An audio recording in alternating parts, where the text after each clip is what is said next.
আসসালামু আলাইকুম এভরিওয়ান। আজকে আমি ঘরে থাকা অল্প কিছু উপকরণ দিয়ে খুব সহজভাবে পাউরুটি রেসিপি আপনাদের সাথে শেয়ার করব। আশা করি আমার রেসিপিটি আপনাদের ভালো লাগবে। রেসিপি ভালো লাগলে প্লিজ না টেনে আমার পুরো ভিডিওটি দেখার অনুরোধ রইল। প্রথমে আমি একটা বাটির মধ্যে 1.5 কাপ ময়দা নিয়ে নেব।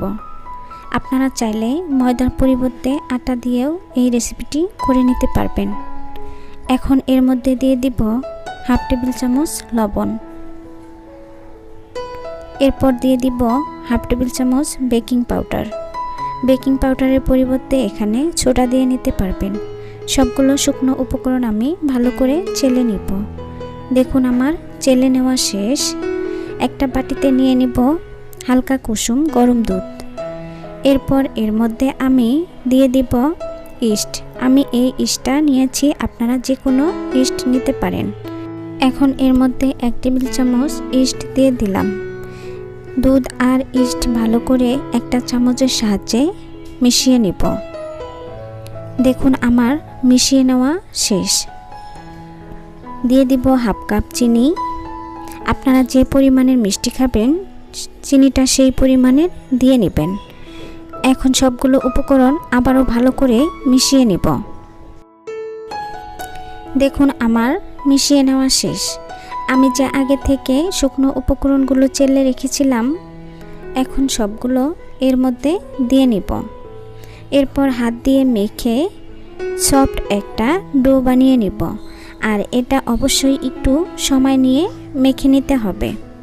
আমার মনে হয়েছে এখানে ডোটা একটু নরম হয়েছে, সেজন্য আমি এর মধ্যে একটু ময়দা দিয়ে নিয়েছি। ঢাকনা দিয়ে ঢেকে 20 মিনিটের জন্য এটা রেস্টে রেখে দেব। ফিরে আসলাম 20 মিনিট পরে।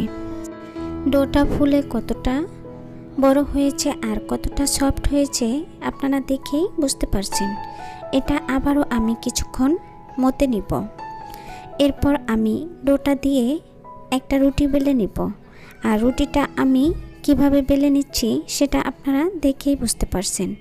আমি রুটিটা বেশি পাতলা করব না, একটু ভারী করেই বেলে নিব। রুটিটা আমি একটু ভারী করে বেলে নিয়েছি। আর কত বড় করে নিয়েছি সেটা আপনারা দেখেই বুঝতে পারছেন। এখন আমি এভাবে কেটে নিব। এরপর আমি একটা ডিজাইন করে নিব। দেখুন আমি কিভাবে বানিয়ে নিচ্ছি। আশা করি আপনারা দেখেই চেষ্টা করলে পারবেন। একইভাবে আমি সবগুলো বানিয়ে নিব। আমার এই সহজ সুন্দর রেসিপিটি যদি আপনাদের ভালো লাগে প্লিজ না টেনে আমার পুরো ভিডিওটি দেখার জন্য অনুরোধ রইল।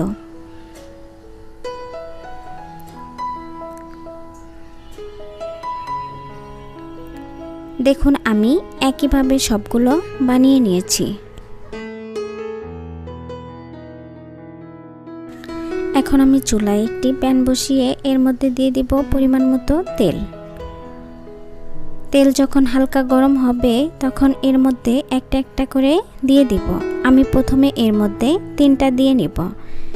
এরপর কিছুক্ষণ উল্টিয়ে পাল্টিয়ে ভালো করে এগুলো হালকা ব্রাউন কালার করে ভেজে নিব। আর পাউরুটির যে কালারটা আসে আমি ঠিক সেই কালারটা করেই ভেজে নিব।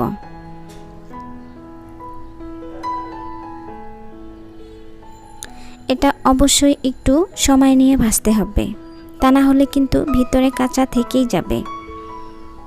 দেখুন আমার ভেজে নেওয়া শেষ। এখন আমি একটা একটা করে নামিয়ে নিব। কতটা ফুলেছে আপনারা দেখেই বুঝতে পারছেন। আমি একইভাবে সবগুলো পাউরুটি ভেজে নিয়েছি। দেখুন কতটা সুন্দর হয়েছে। আশা করি আপনারা দেখেই বুঝতে পারছেন। ওভেন ছাড়া খুব সহজেই তেলে ভিজে আমি এরকম পাউরুটি বানিয়ে নিয়েছি। আপনাদের ভিতরটাও দেখাচ্ছি। দেখুন কতটা সুন্দর হয়েছে। এটা আমি এখন মধু দিয়ে পরিবেশন করে নেব। এখন একটা পাউরুটি আমি কেটে মধু দিয়ে নিব ভিতরে। আপনারা চাইলে এর মধ্যে যে পাউরুটির ক্রিমটা থাকে সেটা দিয়ে নিতে পারবেন। এটা কিন্তু এভাবে খেতে অনেক ভালো লাগে। আশা করি আমার এই সহজ সুন্দর রেসিপিটি আপনাদের অনেক বেশি ভালো লাগবে। রেসিপি ভালো লাগলে প্লিজ আমার চ্যানেলটি সাবস্ক্রাইব করে দিয়ে পাশে থাকা বেল আইকনটি অন করে রাখবেন। সবাই ভালো থাকবেন। আল্লাহ হাফেজ।